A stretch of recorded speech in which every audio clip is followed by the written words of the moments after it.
Lead is literally at the core of bullet making. The modern bullet consists of a jacket made of a harder metal, such as a copper alloy. This protects the softer lead inside during its launch and in flight, because you want the bullet to be in one piece when it hits the target. I believe the most important property for lead is the property of ductility. It allows us to deform the bullet permanently, deform the lead permanently into the shape and volume that we desire. Every 3 minutes at Sierra, an 80-pound bar of lead, called a billet, is loaded into a hydraulic press. Using 250 tons of extremely high pressure, not heat, the lead is pressed through a device called a die, forcing the soft metal to deform into a thin wire.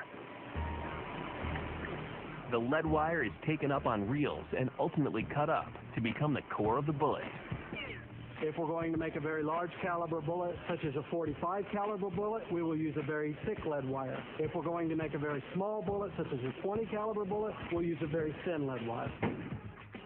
The denser the bullet, the more it's going to buck your wind, the more it's going to negate the forces of wind and continue to travel in a gyroscopically stable manner.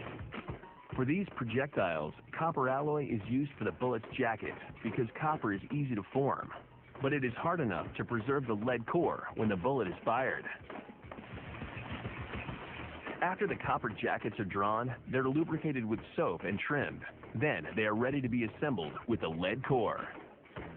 When we put a lead core in a jacket, we want it to be able to press to the inside of the jacket and fit perfectly and not shrink back.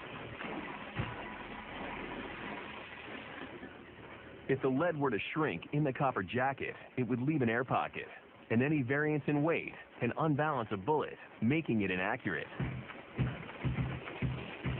Consistency equals precision, and that's all important in bullet making because the end game is performance.